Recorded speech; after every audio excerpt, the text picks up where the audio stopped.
So Emma, we're about to go into 2023. Where's your head at? How are you feeling? Give us some predictions about what life's going to look like for everyone next year. Well, I mean, I think it's obvious we're now in a recession. Whether it's going, I suspect it's going to be long and shallow. But, you know, traditionally, the industry, the pharma industry, is very resilient. And certainly in the recession in the sort of mid-2000s, the pharma industry had to sort of trim its cloth a little bit. But I think it's now a far more efficient and far more lean operation. So I think there's optimism, but I think with care. And, you know, we have to hope that this sort of inflationary position and the energy challenges that are facing us now do largely resolve, because that will play into that. So what about you? What are you thinking? Lots of things, as always. I'd say I'm cautiously optimistic. I'm not pessimistic, but I'm certainly not as optimistic as we were, say, a year ago, for many of the reasons that you've mentioned. But I also just don't know how these macro factors and the kind of, I suppose, slightly more micro factors in terms of the biotech slowdown are going to impact the outsourcing space. In one, you know, part of me thinks it will lead to a slowdown because there will be less activity and less revenue. But the other side of me thinks actually these companies are going to have to cut their cloth accordingly, and they will outsource more, which again will drive more demand in the sector. But as you said before, I think the sector is historically very resilient when it's a difficult economic period. So for me, I think the sector will continue to grow, it will continue to recruit, it will continue to create wealth and job opportunities, which is all very positive, and I suspect other sectors won't be as lucky. I think the ESG piece is going to become a bigger factor. So from your perspective, how do you think companies can evolve their thinking and action around ESG? So it's an interesting subject because it's been around for a while. I mean, clearly we've been talking about trying to save the environment for decades, but there is a real focus now on it. And I think companies, certainly with our clients we're seeing, are trying to get behind it in a meaningful way. And I think that's the key. It's all very well to talk about it as this sort of hot topic, but if you're not actually taking action, then it's very quickly clear that it's got no foundation. But the other side of it, I mean, we talked about this, about workshops and events. You know, there is going to have to be an element of careful consideration about whether we should travel as much as we do. However much we love to see each other in person, we're going to have to take care on that. But also thinking about how we impact our communities, our sort of diversity, equity and inclusion, all of those things. Because actually, and I mean, this is my question to you, I guess, we're really thinking about how we attract talent.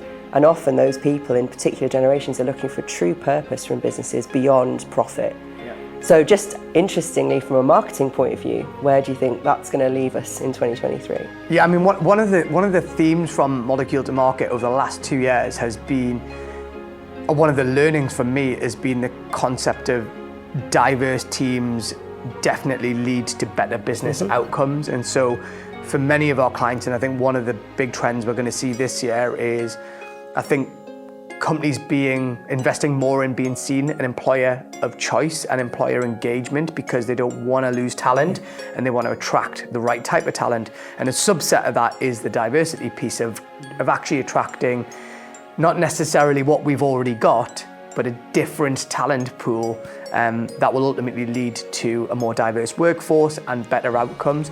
So I think it's interesting. One client said to us recently, I don't need you guys to help me with leads in the truest sense. I need you to help us get better quality candidates. So there was a real shift in marketing budget towards trying to traditional business development, lead generation, and actually new employees and candidates, which is really fascinating. And I think that will continue to an extent next year.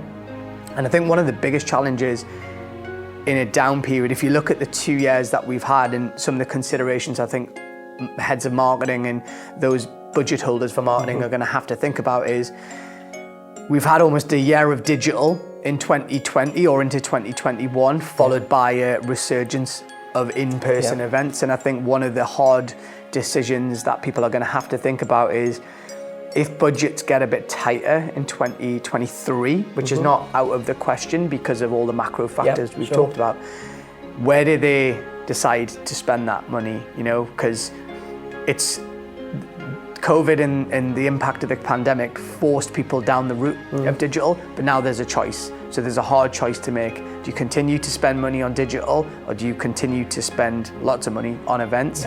I suspect it will be some kind of hybrid in combination, but I think that's going to be a key challenge for some of the marketing teams going forward into 2023.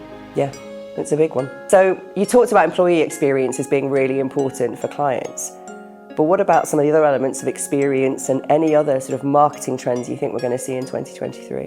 Yeah, I mean, it's difficult to always predict which marketing trends are going to become most prevalent in the sector that we operate on, but I think one area that we are expecting further evolution and progression in is the concept of customer experience.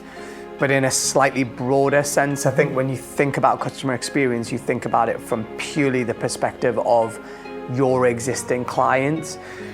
But if you think about when you ever come across a brand for the first time, your interactions with that company start well before you ever become a customer. So I think what we're going to start seeing is a bit more breadth to how we look at customer experience, to looking at what the prospect experience looks like before they're ever a customer. And then that leads into, well, let's say they send an inquiry and demonstrate some kind of interest in whatever capabilities you've got, then what does that buyer experience then look like? And they're different things to customer experience because you treat customers differently or in different ways. You communicate with them differently than you do with, say, a prospect or a buyer. So for us, I suppose our team and the challenge we've got is to educate and work with clients over the next year or two to make sure that communications, tools, platforms are targeted towards really thinking about meeting the buyers where they are in their journey, and which ultimately should lead to a better customer experience, irrespective of where the buyer is in their journey. So, and that lends itself to tools like, like account-based marketing, closer alignment to sales and marketing teams generally, because it's a more coherent, kind of consistent process and everyone's involved. So that's where I would certainly focus my attention if I was a client next year, of thinking about that kind of broader experience piece.